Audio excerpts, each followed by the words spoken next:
The Girl from the Other Side of the Internet by Alexis Loghman. Chapter 2.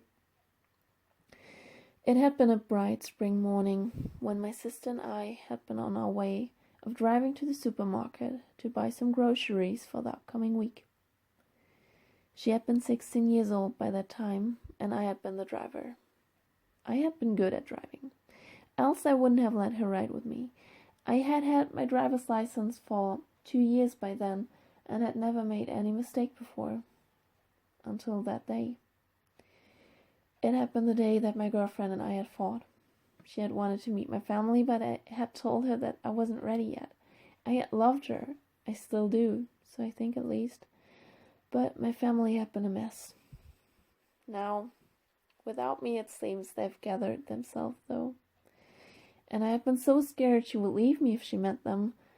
So, after the fifth fight about it, I had said something stupid and so hurtful, she broke up with me. And not only had she done that, but she had also blocked me everywhere. She had left me no space or way to reach her. Thinking about how I had found out about her having blocked me pains me to no end. But to get to the point, I had been unconcentrated. I should have had never started the car that day. Eventually, we had an accident. We crashed against a tree. Long story short, luckily my sister survived. I, on the other hand, didn't.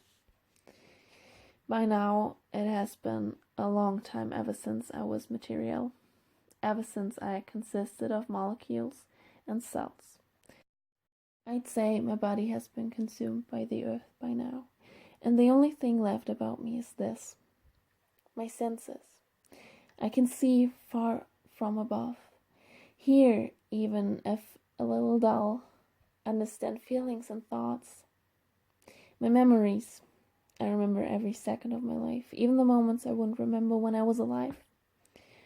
And lastly, my love. Latter, I mean in both ways. It is my feeling of love, my understanding of love, my ability to love that is left inside of me. And it is the girl I loved when I was alive, who is left on your world. I would love to tell you more about me, but it is my job to tell you the story about the girl I loved and about my sister. Two people who couldn't be more different, so I can find my peace with this and let her go. So, back to Hayden and Vera. The next morning, Vera barely remembered what had happened the night before. She awoke to the sound of her girlfriend's keys in the door and smiled sleepily. Her mind was fully clouded by sleep. Sleep here, sleep there. Even the sleep slept in a sleep. Yeah, sleep. Sleep sounds good, she thought. Yeah, sleep is great, she mumbled to herself, closing her eyes again. Hey, Sleeping Beauty, her girlfriend quietly whispered next to her ear. Sleep, Vera mumbled again, barely understandable. Her girlfriend laughed. You laugh too loud, Vera mumbled, groaning. I thought you loved my laughter, the girlfriend whispered, smiling, and softly kissed Vera's cheek. Vera just nodded. Her limbs were too limp and her mind way too tired, and her girlfriend, whose name was Alex, by the way, could tell.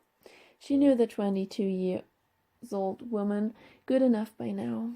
They had already been dating for a year, and just a few weeks ago, Vera had finally given her her own keys. It had been about time, because, being honest, Alex had practically lived with Vera from about the beginning of their relationship. She just never had an official key. Now she had.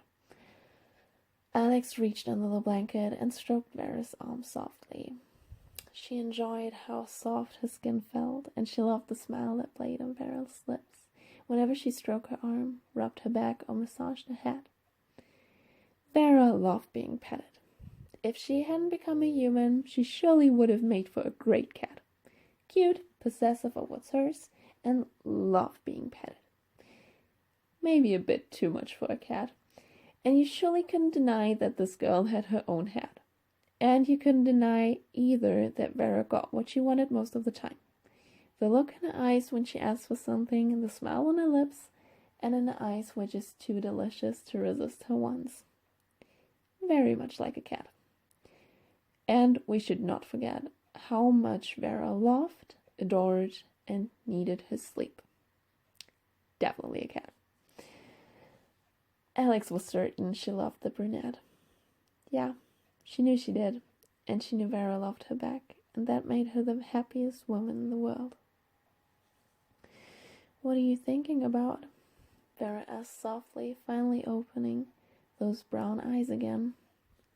Alex smiled. How good of a cat you would have been. Vera chuckled. Then she cocked her head a bit and whispered, What do you mean would have? She reached out a hand to her girlfriend's back and scratched it a little, making a meow sound. Alex's eyes felt closed from the feeling, and Vera very much enjoyed that sight. She smiled more, knowing exactly what she was doing to Alex. She loved how the redhead could go from dominant to putty in her hands by just a simple touch or word. She loved her brown eyes. She loved her smile. Yes, she simply loved Alex, and she thought herself to be the happiest girl on earth because she ended up with a beauty. They would even playfully fight about it sometimes. There was probably not any couple happier than these two lovesick puppies.